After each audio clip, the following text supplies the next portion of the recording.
far when it comes to pranks. Are pranks even good ideas in general? I think it kind of depends. This one, I don't know. Happy apple picking day! For our new friends that are not familiar, people send in stories to our subreddit, r/amIthebadapple, where they're not sure if they acted appropriately or not. Every Tuesday, apple picking day, we pick 4 and we read them in this video. I share my opinions with you guys share them down in the comment section, and because we all come from different branches of the apple tree, we all have different life experiences. A lot of people probably won't agree, but that's okay. We talk about things. Sometimes you learn something, sometimes I learn something, and that's how life should be. So without further ado, let's get started with this week's episode of Am I the Bad Apple? Let's go apple picking! Apple number 1.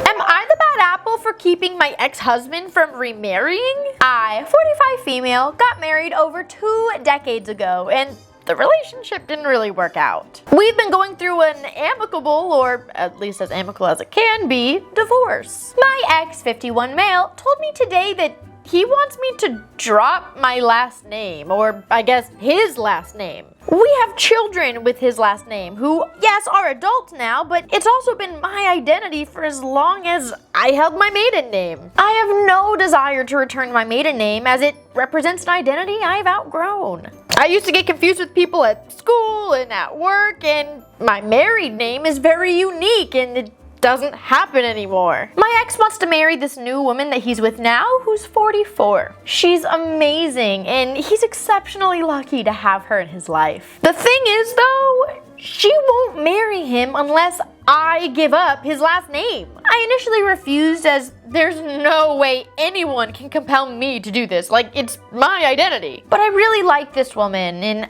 I don't want to sabotage their relationship. It's also worth noting that while he was my first husband, I was his second wife. There's another person with his last name out there from his first marriage, and the new woman isn't asking her to change her name, just me. So, am I the bad apple for refusing to give up this last name? No.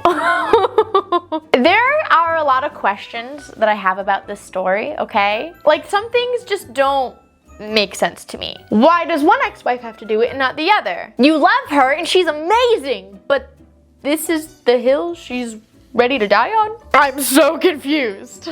But at the end of the day, the answers to these questions, even though I want to know them because I'm nosy, they don't actually matter. Because no, I don't think it's her business whether you change or don't change your last name. She doesn't get to control you. I don't think you should have to explain why you want a more unique name over a more common name. Like, I don't think you should have to explain that you want the same last name as your children. I don't think it's anyone's business as to why. It's your name. It doesn't keep her from getting married. It doesn't keep her from being in love. It doesn't keep her from living her life, doing her job, whatever. It's none of her business. If she's going to be the stepmother to your children, I think that she has to learn how to coexist with you, and this is not a way to do that, in my opinion. That's weird. I'm not in that kind of situation. I will never be in that situation. Avery Rogers is stuck with me forever. But I would assume, trying to step into her shoes, if I was this new woman, the bride-to-be, wouldn't it be so much healthier to kind of embrace the family unit and doesn't that make more sense? If they're divorcing amicably and they're co-parenting, would you not want to be on good terms? I don't understand why forcing someone to not have the same last name as the family unit is starting that relationship on good terms. That makes no sense to me. So I'm going good apple. I can't think of any reason that it would be the new stepmoms or future stepmoms, bride-to-be, whatever. I can't imagine how in any way, shape, or form this would be any of her business. But if someone wants to offer me some perspective that I'm just not thinking of in the comments, I would love to hear it. But for now, I'm going good apple. Apple number 2. Am I the bad apple for yelling at my wife when she was desperate for support during her cancer treatments? Oh, that one's making me nervous.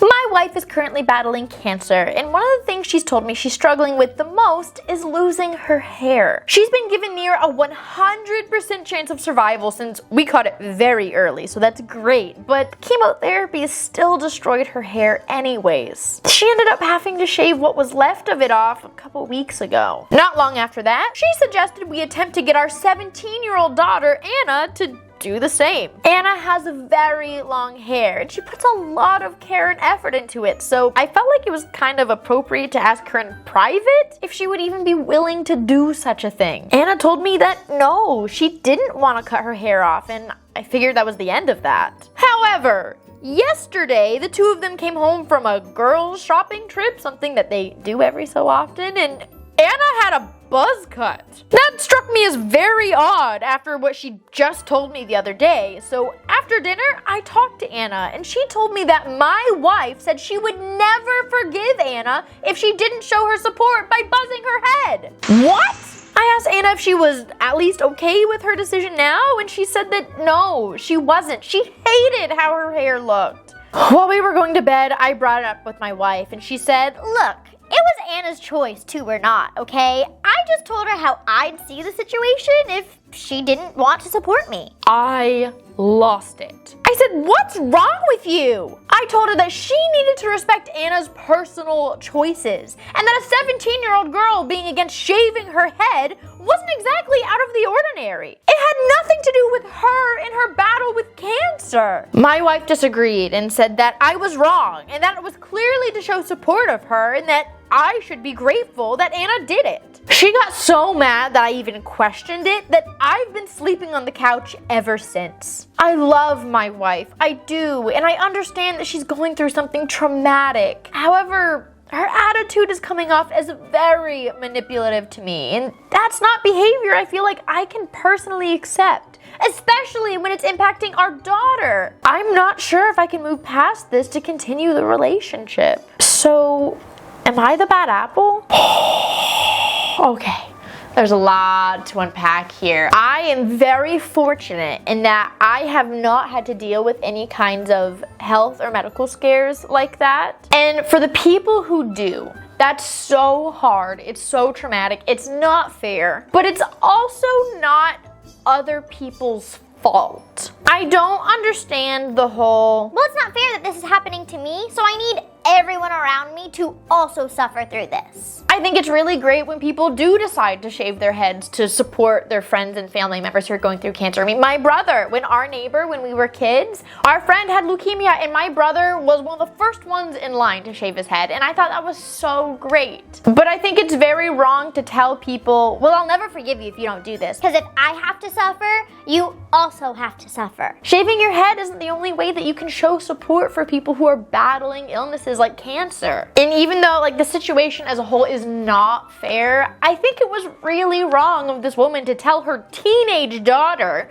who's already dealing with her own trauma of "my mom has cancer," not at all to diminish the actual person battling cancer, but I'm saying that they're dealing with their own kinds of things, to then put on your daughter who's in high school where appearance and self-esteem is the most fragile. Yeah, if you don't go bald, I'm never gonna forgive you. That just feels very wrong to me. I don't like that. It does feel very manipulative. I can't support that mentality. I think that when people are going through a really rough time, it explains why people may or may not lash out and do things that they normally wouldn't, say things that they normally wouldn't. But at the same time, it doesn't justify. And what I mean by that is going through something, whether it be cancer or addiction or grief or anything like that. Sometimes people say or do things that are very out of character, would be deemed as unacceptable, and the trauma that they're going through is an explanation as to where that would come from. I don't necessarily think that means that everyone in their life is obligated to forgive them for those. It doesn't justify it. It's an explanation,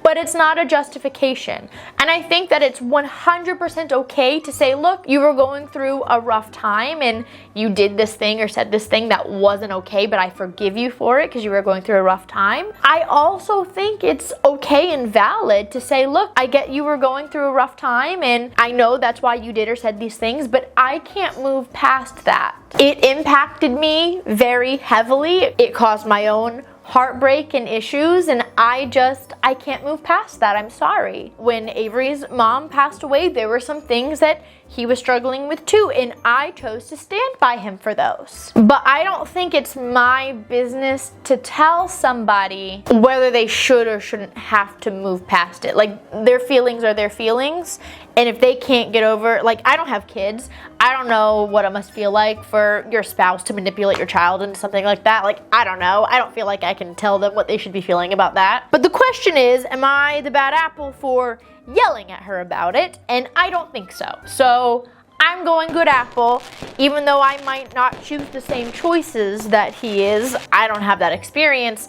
I think he's the good apple for standing up for his daughter and saying his piece and saying, look, I think that was wrong. She didn't want to do that, blah, blah, blah, blah. Like, I'm going good apple for standing up for the daughter. I'm hoping that there's no one in our comment section that has had an experience like this. If you have, I would love to hear about it. If you wanted to shed any lights, or even just if you have kids, or if you've experienced any kind of battles with illnesses or anything like that and you want to weigh in, would love to hear your perspective. I just don't have any experience in any of these things, so I should just stop talking. Apple number 3. Am I the bad apple for breaking my niece's heart? I, 35 female, own a small bakery. I'm very happy and so proud of my work. I have 2 employees who work part-time, and for the most part, it's me. My sister-in-law approached me at the beginning of the summer and asked if I would let my niece, 11 female, help out in the bakery over summer break. She's been getting really interested in baking and loved watching content creators bake things on the internet, and was apparently just dying to be able to shadow and help out in my store. I was hesitant, but ended up saying yes. And I hated it! Every single minute that my niece spent in my bakery this summer was the only time in my life that I've ever had any regrets opening my business. Whatever the opposite of helpful was, that was my niece. My employees didn't enjoy her being there. I didn't enjoy her being there at all. We were 3 very grumpy people all summer, and I had hopes that she would get better, but it didn't. My niece started back to school last week, and I've never felt so relieved. I thought many times about telling my sister-in-law that she just can't come back during the summer, but I already made the promise and I wanted to see it through just for family. My sister-in-law stopped by yesterday to drop something off to my husband, and she told me that my niece absolutely loved her experience this summer and wanted to know if she could come back a couple Saturdays a month during the school year. I told her, unfortunately, that's not gonna work, and going forward, I don't think it's a good idea for her to be helping out in my bakery. It's just not productive for us. My sister-in-law was super unhappy. She told me that my niece loved her summer at the bakery and was so looking forward to continuing. I told her, I'm sorry, but I have a business to run and I can't continue having her help out when it just makes my job that much harder. This dissolved into shouting matches, and my husband eventually had to break it up, and my sister-in-law just stormed out. Since then, she and my mother-in-law have been sending me nasty messages about breaking a little girl's heart. My husband said that my niece called him this week and was so upset and was crying on the phone, but he stands by me and understands that I can't let this bring down my workplace. Now I'm starting to feel really guilty, and I didn't want to break her heart. I just have work to do. So am I the bad apple? No! I don't understand why some people with children can't understand that the world isn't their playground and everyone in it isn't a babysitter. This isn't a daycare. This is someone's business. This is someone's livelihood, okay? If she's saying, I can't do my job that pays my bills while your daughter is there, she's in the way and she's the opposite of helpful, the correct answer isn't to then argue about, Well, she loves it though. who cares? She wants to bake, get her an easy bake oven, okay? I think I actually still have mine in my mom's attic. I loved that thing. Sign her up for a cooking class, like a kids one, or a baking class, or something like that. Let her do something that is meant for her to not get in the way of an actual business. I'm sorry. I think it's so rude and selfish and unreasonable to expect a business owner to not get their job done because you want a free babysitter or because your daughter wants to pick up a hobby. It's not a hobby for this lady. This is her job. It should not be that difficult to understand. But even if this aunt caved and let her come back, all it would do was create resentment towards her niece. And I don't think that's something that you want either, okay? Because if she's like actively messing things up in the bakery, it's only gonna make her not want to have her around, not want to have a relationship with her. Like that's not something that you should want. I'm going good apple because this is her business. Sorry. Apple number 4. Am I the bad apple for the prank I did on my roommate? I, 25 female, did a not so funny prank, I guess, on my 25-year-old male roommate. My roommate, let's call him Luca, has been wearing his underwear all throughout the house. Completely unsanitary, right? It wasn't that bad until I found an underwear on the counter where I cook. That's where I drew the line. I talked about it to my 25-year-old boyfriend, Aaron, and he asked if I was on my period. Coincidentally, I was. He said that I should go grab a dirty pad and put it where he slept, just, as a funny prank. I giggled at the idea and decided to do it. So, while my roommate was talking and playing games on Discord with his friends, and when he was supposed to be doing chores, I slipped into his room and put a dirty period pad under his blanket. I didn't do his pillow or anything, because that's even worse than what I'm doing. But once he found out, he started screaming at me about how I was a dirty, useless girl, and how no one would ever like me, and how I was insane for doing that prank.